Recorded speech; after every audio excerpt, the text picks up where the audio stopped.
Hey everyone, welcome back to Low Budget Logistics, your logistics and supply chain explainer. So today we're going to be talking about parcel, as you can tell. Parcels, if you've watched my video on trucking, which you certainly should, we're talking about moving of boxes. Whoop, there. So stuff on this, move this guy. Whoop.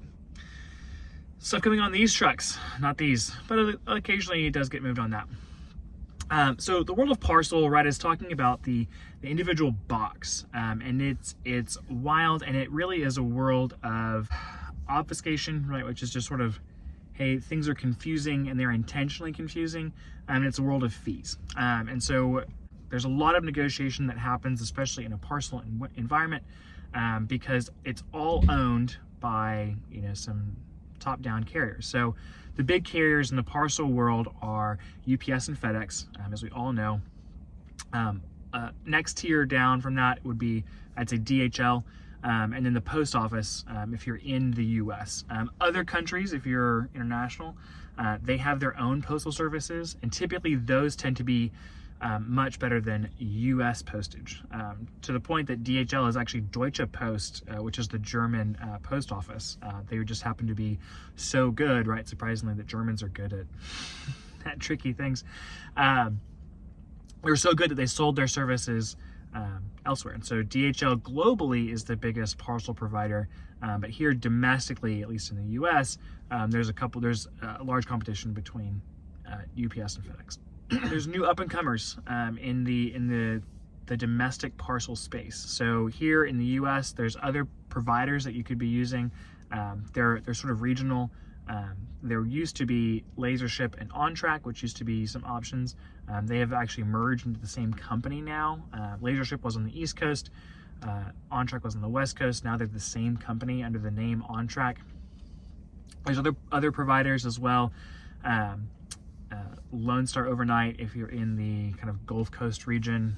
There's a few other players, but those are really the ones that are of note and of any kind of scale. There's lots of, so we should talk about the ways of doing parcel. So the way that FedEx and UPS typically do parcel shipping is you hand them your package, and it moves on a UPS or FedEx truck, a truck that is owned by the company, driven by an employee of the company, to a sort facility that gets sorted and shipped off. And basically every step down the line, it's going to be that same company, that same entity is going to be doing the actual movement of that shipment. Now, that's at the easiest kind of level to understand. It gets much more confusing the deeper in you go. There's a lot of different models on how things actually get delivered to you, and who's actually doing what movement. This is where the parcel world starts to get really complex and really confusing, is that the model I just described is how things used to be. It's not how they are anymore. Now there's a lot more of what's called postal injection, where it's a different kind of lower tier service level that's going to be a bit more baseline pricing, that the company you're paying, they're moving 80% of the way. They're doing the first and middle mile, but that final mile, which as we know is the most expensive part of doing a parcel delivery, that's actually going through the post office. What's happening is, let's say you live in a place like Dime Box, Texas, which is really small. You as UPS don't want to go and deliver there. You want to deliver to the big places. That's where you're making money. But you still want to, if there's volume going there, you want to, make a little money on it. So what you're going to do is you're going to deliver it to the local post office that will actually do that final mile delivery. And so you'll do, like I said, 80% of the work. And then for the last little bit, that will be through the post office. That's a very, very common new way of doing things. It also allows new players to enter the game because it's a lot easier to do, big trucking like this or like that than it is to do deliveries on the final mile. So there's a lot of new players that are coming into the world as the post office starts to broaden their services and looking for volume. There's a lot of new players that are starting to do that. And the deeper you go into the parcel world, the more you'll see your package is going to get handed off to multiple different players all the time. And so it's becoming a bit more of a thing. The problem on that is that tracking becomes an issue, and control becomes a problem, especially right as the more touches that something has, the more hands that something has to travel through, the more difficult it is to sort of maintain that control. So as a logistics manager, it becomes difficult for me to understand what's going on with my packages and my volume, where I see issues, because it's not the same company anymore. So it's changed hands. Other than that, right, we've talked about the oddities of parcel pricing, specifically that it's based off of either weight or dim, or volume, for lack of a better term, and there's dim divisors, and they're all negotiable. So one of the things that's fun in the parcel environment is that you're basically going to be locked into rates every year. So generally speaking, kind of the way that the pricing works, you go to one of the companies and you say, hey, let's negotiate, like, I want to move volume with you. They'll look at your volume. You'll give them a sample of, hey, here's how many packages I ship. Here's a high month, here's a low month, because we know that shipping is sort of seasonal.